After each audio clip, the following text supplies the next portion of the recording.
안녕하세요. 여의도에서 신속하고 정확한 정보를 알려드립니다. 여의도 정보맨 여정입니다.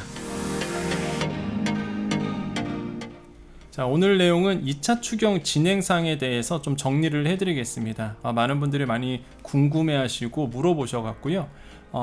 그래서 지금까지 나왔던 보도 내용이라든지 아니면 지금까지 나왔던 흘러갔던 내용들을 좀 모아서 좀 정리를 해드릴 텐데, 그러다 보니까 오늘 내용은 중요하지가 않습니다, 사실.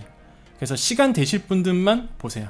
예를 들어서 설거지 하시다가 청소하시다가 이렇게 남는 시간에 좀 보시고요.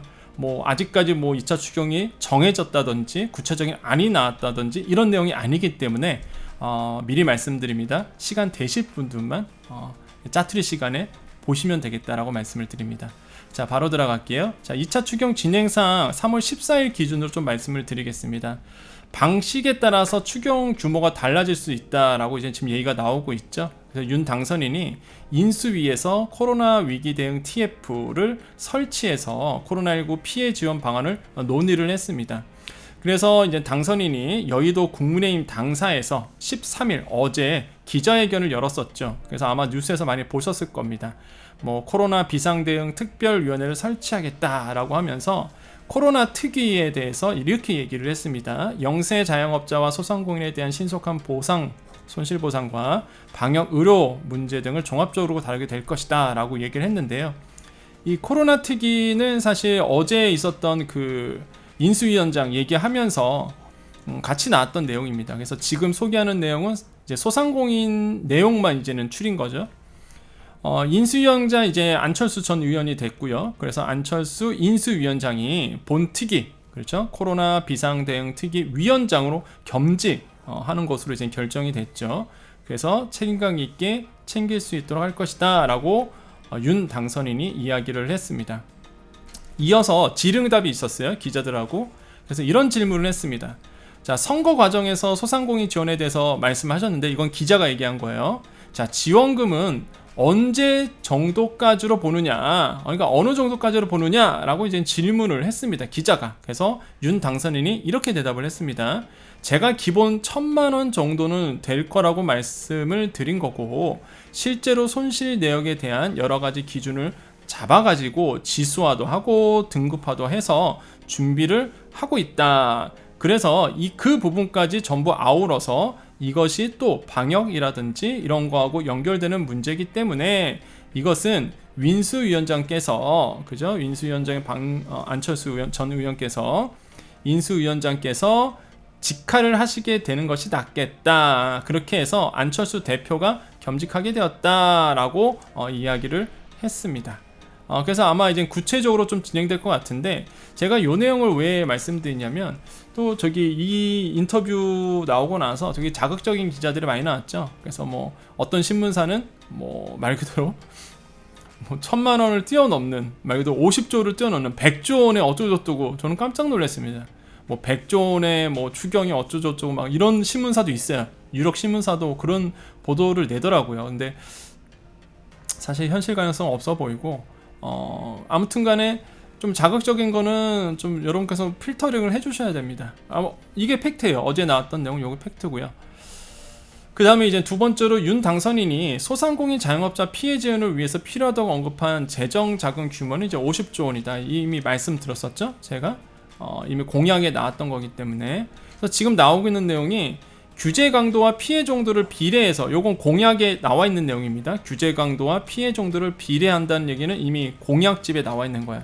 소상공인의 최대 5천만 원을 지원하고, 요것도 사실 지금 보도된 내용인데, 요거는 이제 보도된 내용일 뿐이지 확정된 건 아닙니다. 그래서 최대 5천만 원이라는 거, 최대라는 거. 자, 국세청과 지방자치단체가 보유한 행정자료, 그죠? 국세청의 세금 자료겠죠? 그 다음에 행정자료 근거로 지원액의 절반을 선보상하는 것이 윤 당선인의 구상이다. 요거는 지난 시간에 제가 공약입니다. 공약집에 있는 내용이라서 말씀을 드렸었고요. 자, 윤 당선인이 후보시설 이런 얘기를 했죠. 제가 대통령이 된다면 즉시 방역지원금 정부안과 별개로 600만 원을 추가해 최대 1천만 원을 지원하겠다. 요거는 이제 윤 당선인이 과거 후보 시절에 얘기했던 건데, 자, 이게 이제 신문 기사에서 어떻게 보도되고 있냐면, 즉시 기존 여기 뭐냐, 제가 대통령이 된다면 즉시 기존 정부안이 뭐예요? 400만 원이었죠. 뭐 여기는 300만 원 나오는데 이제 400만 원, 뭐 맥시멈이 400만 원 이렇게 나왔었죠. 그래서 뭐 저기 추가 그러니까 다수 사업자 같은 게 600만 원까지였고 맥시멈이 일단은 방역지원금 300만 원이었습니다. 300만 원, 그렇죠? 300만 원씩 나왔었는데 2차 방역지원금 거기에 1차 방역지원금 100만 원에서 이제 400이 된 거예요. 그래서 여러분 언론에 보면은 어떤 언론사는 뭐 400만 원 해서 추가해서 600만 원 해갖고 뭐 1000만 원 이런 얘기가 나오는데 이 400만 원은 왜 나왔냐면은 1차 방역지원금 100만 원 플러스 2차 방역지원금 300만 원 해서 400만 원 얘기가 나온 거고, 여기서 나오는 거는 이제 300만 원은 2차 방역지원금 얘기였죠. 자, 이렇게 하면 됩니다. 그래서 이제 그때 인터뷰 했던 게 1차 방역지원금, 2차 방역지원금, 그죠? 이게 400만 원이죠. 거기에 이제는 600만 원을 더해서 1000만 원을 만들겠다. 그런 얘기가 나왔던 거예요. 예, 그래서 600만 원을 더 하겠다. 그래서 1000만 원을 하겠다. 뭐 이런 얘기를 후보 시절에 얘기를 했었죠. 자, 세 번째, 윤 당선인이 기존에 공약한 내용이 어떤 방식으로 그 다음에 실현될지는 정말 미지수입니다. 아직은 뭐 구체적인 안이 나온 게 없어요. 이게 팩트거든요.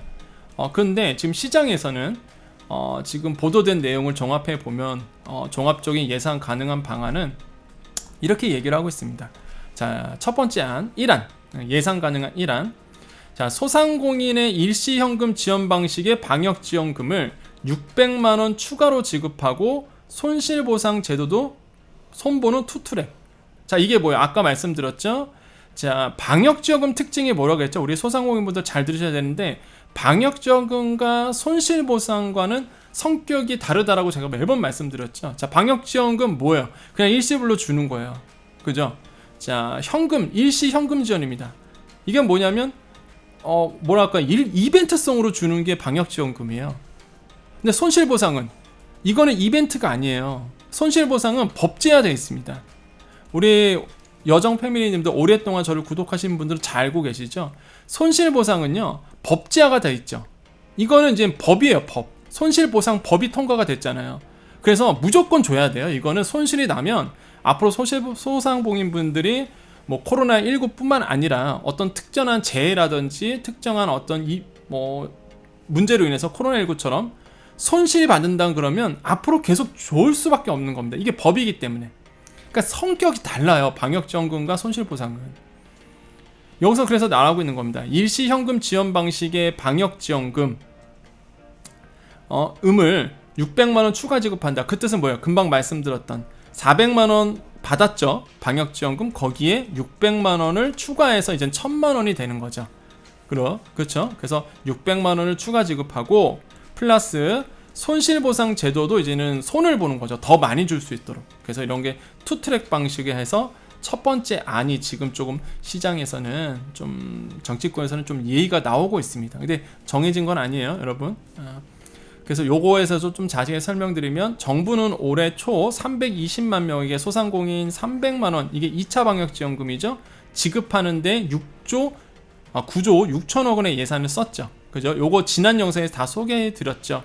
자, 윤 당선인이 공언한 대로 600만 원을 추가 지급한다. 그런다 그러면 19조 2천억 원이 더 필요하게 됩니다. 만약에 요 안대로 간다 그러면 대상자는 어떻게 되겠어요? 2차 방역지원금 받으신 분들이 이렇게 되겠죠. 그러니까 2차 방역지원금이 뭐예요? 1차 방역지원금 받으신 분들이 2차 방역지원금 그대로 받았죠. 그죠? 그러니까 제가 누누이 말씀드리잖아요. 이게 지원금이라는 게 이런 일시적인 지원금 같은 경우에는요, 방역지원금이 대표적인 사례죠. 그러니까 DB가 있으신 분들이 계속 받아요. 그래서 제가 작년부터 계속적으로 물론 그때는 이제 구독자가 몇 명 안 됐을 때, 그때 우리 여정 패밀리님들 기억하시죠? 오랜 우리 여정 패밀리님들이 제가 이제 DB에 무조건 들어가야 된다랐던 이유가 이미 예상이 됐기 때문에 말씀드렸던 거잖아요. 그래서 1차 방역지원금 받으신 분들이 2차 방역지원금 그대로 받고, 만약에 요대로 간다고 그러면 2차 방역지원금 받으신 분들이 이제는 뭐 그때가는 3차 방역지원금일 수도 있어요. 용어 자체는 아직 정해진 건 아니니까. 아무튼 600만원 추가로 준다 그러면 그대로 받겠죠. 또 그렇게 되면 그럼 뭐예요? 1차 방역지원금 받으신 분들이 또 나중 거도 똑같이 받는 거죠. 결론적으로 본다 그러면. 예. 이렇게 지금 만약에 이대로 된다 그러면 그럴 수밖에 없겠죠. 600만원 추가 지급이다 보니까 그래서 그렇게 된다 그러면 19조 2천억 원이 더 필요하게 되는 거고요.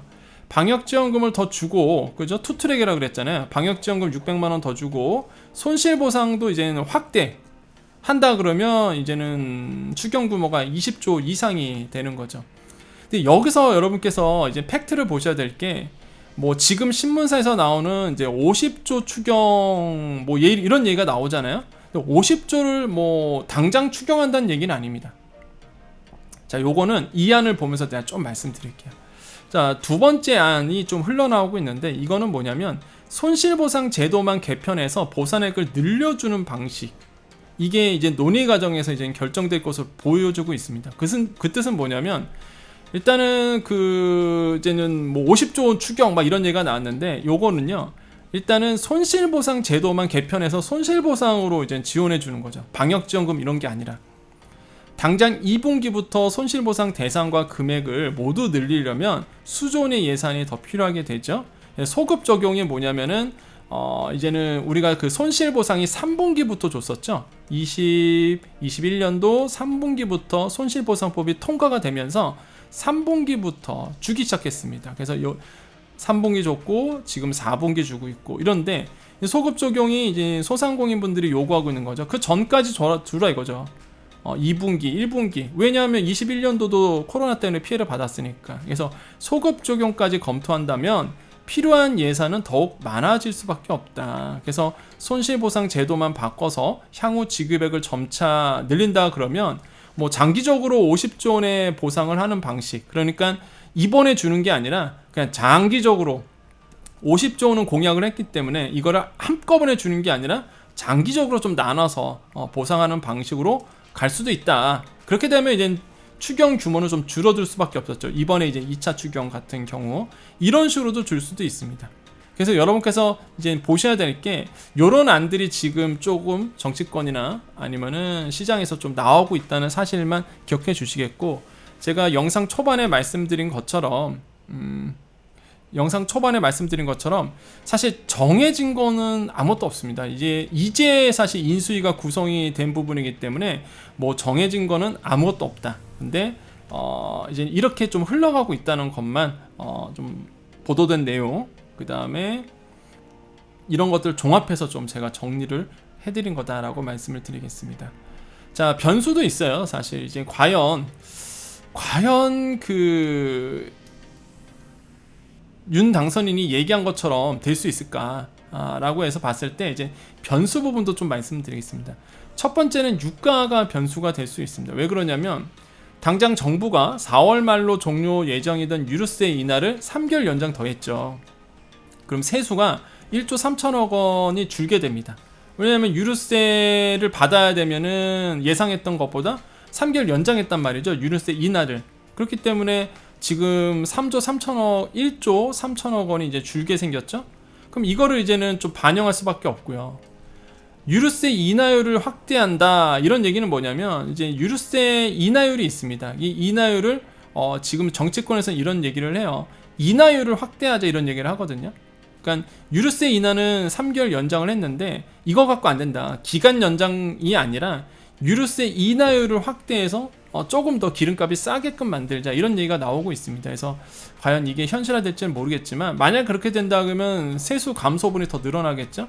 그렇게 되면은 추경이 들어간다 그러면 이거를 메꿔줘야 되는 부분이 있습니다. 유가에 대한 이런 부분을 메꿔줘야 되기 때문에 소상공인들한테 온전하게 안 갈 가능성도 배제를 못한다라는 부분이겠고요. 두 번째는 이제 물가입니다. 저도 사실 물가 걱정을 많이 하고 있습니다. 뭐 아시겠지만 경제평론을 하고 있잖아요. 제가 방송에서도 많이 얘기하고 있지만 소비자 물가 상승률이 이제 4%의 목전에 두고 있습니다. 그러니까 2%가 항상 목표예요. 인플레이션, 그러니까 소비자 물가 상승률은 2%를 항상 이제는 목표로 하고 있는데, 이미 뭐 3%대에 올라섰고 뭐 4%도 될 수 있다는 얘기가 나오고 있죠. 그런데 이렇게 물가가 오르고 있는데, 인플레이션이 심해지고 있는 상황에서 대규모의 뭐 추경을 통해서 돈을 풀어버리면 유동성 증가로 인해서 물가 상승 압박을 더 받을 수밖에 없습니다. 자, 한국은행은 추가 금리 인상을 검토하고 있죠. 정부가 슈퍼 추경을 한다 그러면 재정과 통화 정책에 엇박자를 낸다는 지적이 있을 수밖에 없습니다. 이 얘기가 뭐냐면, 자, 한국은행은 이제 목표를요, 여러분이 그냥 상식적으로 알아두십시오. 한국은행의 목표는 물가예요. 물가입니다. 경제 뭐 예를 들어서 뭐 상승률 같은 경우, 경제 상승률 같은 경우 우리가 어떻게 볼까요? 이제 말이 안 나오네 지금. 제가 좀 목이 말라서.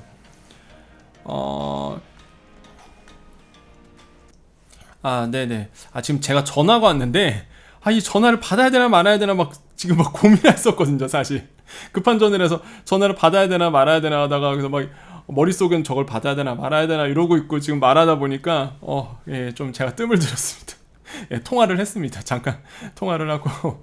편집해야 되겠네요, 이거 참.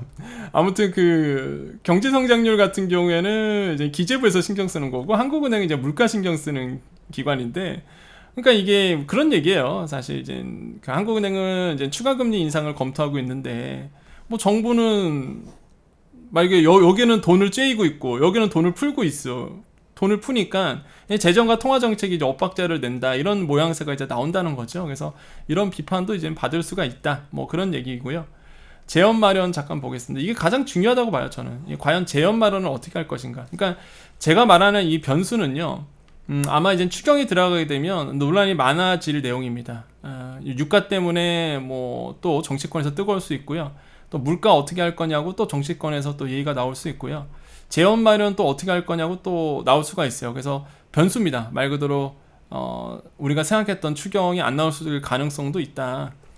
재원 마련이 가장 중요한데, 윤 당선인은 이제는 후보 시절 때부터 재정 건전성에 대한 굉장한 강조를 했었습니다. 급격한 악화는 피해야 한다. 이게 뭐냐면 재정 준칙을 세우겠다라고 얘기를 했었거든요. 그러니까 윤 당선인이. 그러니까 재정 준칙이 뭐냐면 그 재정, 특히 이제는 정부 지출에 대해서 어느 정도 규모 이상은 못하게끔 하겠다. 왜냐하면 나라 빚이 많아지면 힘들 거 아닙니까? 이런 걸 이제 재정 준칙이라고 해요. 근데 이 재정 준칙을 되게 강조했었거든요, 후보 시절에. 그래서 이제는 재정 건전성을 급격한 악화는 이제 피해갈 것이다. 그러면 그럼 재정 준칙을 지킨다 그러면은, 물론 이게 뭐 국회에서 통과되지 않았죠. 이거는 국회에서 통과가 돼야 되거든요.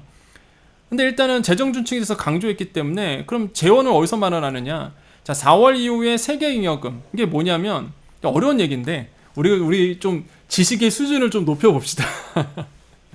그러니까 세계잉여금이 뭐냐면 여기 나오죠. 뭐 지난해 초과세수, 그러니까 초과세수 부분을 그냥 세계잉여금 이렇게 이해하시면 됩니다. 우리 그냥 남는 금액, 우리가 가계부 쓸 때 쓴 지출, 벌어든 금액에서 이제는 쓴 금액 하고 이제 남는 거 있잖아요. 그러니까 정부도 나라도 이제는 운영을 했을 때 초과세수 부분이에요. 그러니까 이제 세수가 남는 부분, 이런 걸 우리가 세계잉여금이라고 얘기를 합니다. 그냥 간단하게 말씀드리면. 그럼 세계잉여금으로 처리되는 지난해 초과세수와 올해 본예산 지출 구조조정, 이게 뭐냐면은 예산이 있어요. 이걸 아껴 쓴다는 얘기입니다. 좀 절약해서 쓰자. 그래서 남는 금액과 지난해 남는 금액과 올해에 좀 아껴서 써서 이런 걸 통해서 재원을 마련하겠다. 그래서 소상공인들한테 이 50조 원의 이제 추경 구조를 만들겠다, 이렇게 이제 얘기를 했던 거죠.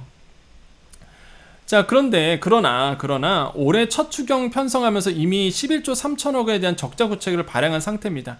그러니까 요 내용은 뭐냐면, 이번에 그 우리가 1월 추경하면서 이제 소상공인분들한테 300만 원 줬죠. 그죠? 그다음에 또 손실보상도 했잖아요. 근데 일단은 이 세계잉여금은 사실 4월 이후에나 결정이 돼요. 그러다 보니까 정부가 뭐 어떻게 했냐면, 일단은 적자구체 발행해서 그 금액을 땡겨온 겁니다. 그리고 나중에 이제는 예산을 초과세수가 나오는 금액을 이제 갚을 거란 말이죠. 이렇게 짜여졌었어요.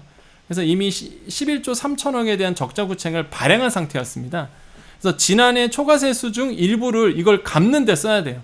사실 세계잉여금의 특징은 뭐냐면, 이거 너무 어려운 얘기인가? 아무튼 세계잉여금의 특징이 뭐냐면, 원래 1차적인 목표는 이제 그러니까 적자구책을 갚아내는 거를 일단은 1차적인 목표로 해요, 항상. 그래서 빚 갚는 데 쓰는 거죠, 빚 갚는 데. 그래서 이런 얘기를 하는 겁니다. 그래서 일단 적자구책을 발행한 다음에 초과세수 일부를 이제 이를 갚는 데 써야 되거든요. 이거는 아예 그렇게 형문화되어 있기 때문에. 본 예산 지출 구조도 한계가 있죠. 올해 한 607조 원 정도의 예산인데, 절반은 이제 복지 부분에 의무 지출이 됐고 나머지는 이제 재량 지출도 인건비, 뭐 계속 사업 등에 고려를 해야 되기 때문에 사실 이렇게 추경안으로 쓸 수 있는 그러니까 재원 마련에 쓸 수 있는 윤 당선이 얘기했던 금액으로 쓸 수 있는 여력이 사실 많지는 않은 거죠. 그래서 뭐 윤 당선인이 얘기한 50조 원의 추경 모두 편성한 다음에 결국에는 적자구체 발행할 수밖에 없다. 그래서 저도 이거는 동의하는 바입니다. 제가 봤을 때는 현실적으로 봤을 때 적자구체 발행이 나올 수밖에 없는 구조가 될 거예요. 근데 일단은 말은 꺼내놨기 때문에 윤 당선인이 말은 꺼내냈기 때문에 뭐 어떻게 될지는 모르죠. 말 그대로 뭐 정말로 구조조정을 통해서 아니면은 세계기금의 일부를 돌렸을 수도 있는 거고 또 적자구체 어느 정도 발행할 수도 있는 부분이고 꼭 약속은 지켜주시기를 좀 말씀을 드리겠고 자 어쨌든 간에 뭐 적자구체는 불가피할 전망이고요. 이 경우 이제는 국가채무는 더 늘어날 수밖에 없고 국가채무가 늘어난다 그러면 국채시장이 좀 혼란을 겪겠죠. 우리나라의 채권의 인기가 사라지겠죠. 경제에 좀 부담될 수가 있는 부분이 있습니다. 그래서 이제는 국민의당이 좀 이거는 좀 논란이 될 수밖에 없는데 국민의당이 갖고 나왔던 게 이제는 한국판 뉴딜 주요 산업 예산을 좀 깎겠다 이런 얘기를 좀 했었어요. 그러니까 한국판 뉴딜이 뭐죠? 현 정부, 그러니까 문재인 정부가 야심차게 추진하고 있는 한국판 뉴딜 예산을 깎아버리겠다는 거죠. 그래서 이제 예산을 마련하겠다라고 했는데 야당이 가만히 있습니까? 이제 야당이 된 더불어민주당에서 당연히 거센 반발하죠. 건들지 마라 이거죠.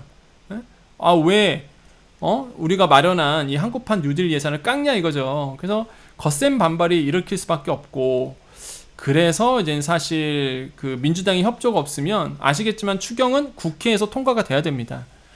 국회 통과가 만약에 그렇게 된다 그러면 협조를 얻지 못하면은 국회 통과가 사실상 불가능하거든요. 그렇기 때문에 민주당의 협조를 꼭 얻어내야 되는데 사실 민주당 쪽에서도 그러니까 그 선거 전에는 50조 원에 대한 추경에 대해서 이미 공약으로 밝힌 상태라는 거 이미 지난 영상에 다 말씀드렸잖아요. 그래서 모르죠. 또 갑자기 화장실 갈 때랑 나올 때랑 다를 수도 있기 때문에 협조를 안 할 수도 있습니다. 하지만은 뭐 여당이나 야당이나 또한 야당이나 여당이나 뭐 다 얘기했던 부분이기 때문에 뭐 크게 무리 없이 제가 봤을 때는 뭐 50조 원까지는 아니더라도 추경은 뭐 진행되지 않을까 생각을 합니다. 왜냐하면 안 하면 소상공인분들한테 엄청난 비판을 받을 수 있고 무엇보다 아시겠지만은 선거가 또 남아 있잖아요. 그죠?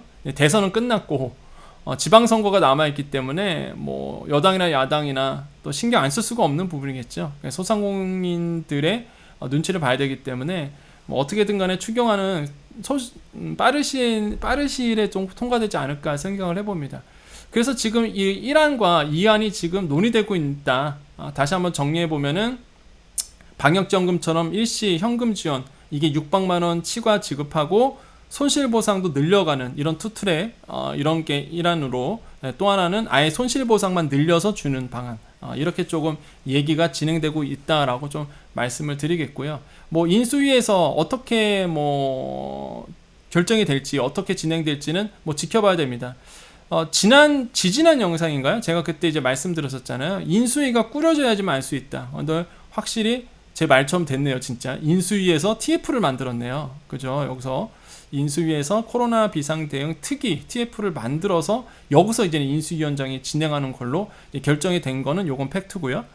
그래서 어떤 결과가 나올지는 조금 더 지켜보셔야 되겠다고 말씀을 드리겠습니다. 자, 여기까지 할게요. 자, 오늘 그냥 설거지할 때 또는 청소하실 때 그냥 이럴 때 좀 들으시라고 그냥 여러분 궁금한 내용을 좀 이렇게 정리해서 바로바로 좀 말씀을 드렸습니다. 뭐 중요한 내용은 아닙니다. 사실 뭐 정말 중요한 내용은 정해지는 게 중요한 거겠죠. 정해지면 그게 팩트고요. 자, 그리고 이제 많은 질문들을 주신 거를 조금 정리를 잠깐 해드릴게요. 예, 많은 질문들이 좀 있었는데 제가 댓글로 같은 질문을 주신 분들이 되게 많은 게 첫 번째가 뭐냐면 손실보상 중에서 이번에 4분기 손실보상 중에서 이런 질문을 많이 받았죠. 제가 이제 3분기 손실보상 정산 대상자 해갖고 접수가 안 됐죠. 그런 분들, 그죠? 그런 분들 꽤 많이 주셨습니다. 그러니까 4분기 손실보상을 받아야 되는데 3분기 정산이 안 돼서 접수 자체가 안 됐던 분들이 계세요.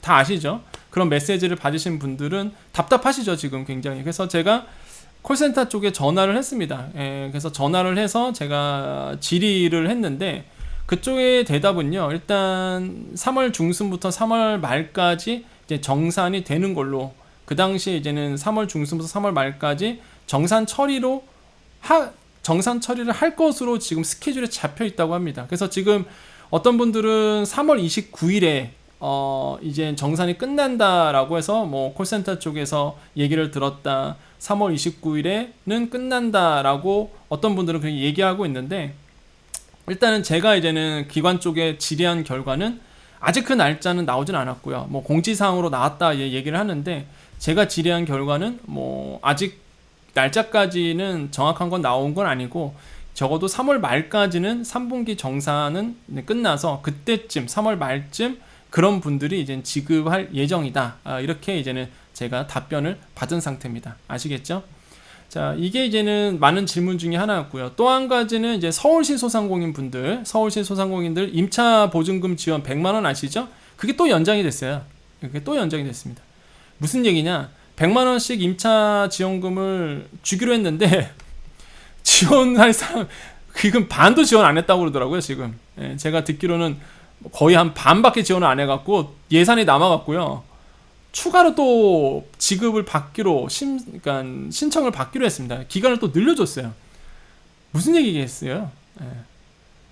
주고는 싶어 하는데 대상이 너무 협소한 거예요, 지금. 되게 까다롭잖아요, 조건 자체가. 한번 지원해 보세요, 소상공인 분들. 서울시 소상공인 분들 임차 지원금 100만 원. 그 예산이 남았다고 합니다. 주고 싶어 하세요. 이쪽은 지금 주고 싶어 하는데 신청을 안 하신대요. 그러니까 여러분 혹시 모르잖아요. 또 혹시 모르니까 믿자 본전이라고 대상 지원 되신 분들은 한번 꼭 지원해 보세요. 뭐 좋은 소식이 있을 줄 누가 합니까?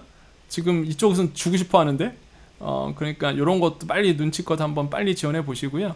뭔 얘기하신 분들은 과거 영상 좀 보십시오. 소상공인 임차지원금 지원사업 그 보시면 되겠고요. 그렇게 좀 정리를 해드리겠습니다. 뭐 충남도에서도 또 요번에 소상공인 지원한다고 하더라고요. 충북도에서도 또 소상공인 지원한다 또 얘기가 나오고 있는데, 그건 약간 지역적인 얘기다 보니까 제가 말씀을 안 드리는 부분인데, 혹시 충남도나 충북도 소상공인이신 분들은 빨리 지금 한번 검색을 해보십시오. 지원 뭐 대출 소망 대출이라고 해서 뭐 대출도 해주고 지원해준다 그러니까 여러분 꼭 알아보시고요. 그렇게 해서 조금 단기적인 이슈들은 좀 정리를 해드렸습니다. 그래서 여러분 힘내시고요. 항상 우리 소상공인 분들을 위해서 더 좋은 정보를 드리도록 노력을 하겠습니다. 여기까지 하겠습니다. 마지막 인사드립니다. 여러분 힘내십시오. 어차피 이 영상은 이제 여정 패밀리들만 보라고 처음부터 말씀드렸기 때문에 우리 여정 패밀리 구독자님만 보셨던 거죠. 그래서 인사 바로 드릴게요. 여러분 힘내십시오. 여러분 좋은 일만 가득하실 겁니다. 항상 말이 씨가 된다고 좋은 얘기를 하라고 우리가 항상 얘기를 듣고 또 그렇잖아요. 그래서 우리 그게 또 틀린 말이 아닙니다. 그래서 여러분 제가 좋은 얘기 많이 해드릴게요. 여러분은 성공하십니다. 여러분은 더 잘 되실 겁니다. 여러분은 좋은 일만 가득하실 겁니다. 잘 됩니다. 여러분은 잘 됩니다. 여러분 잘 됩니다. 좋은 일만 있을 겁니다. 여러분 좋은 일만 가득하실 겁니다. 여기까지 여의도 정보맨 여정이었습니다. 감사합니다.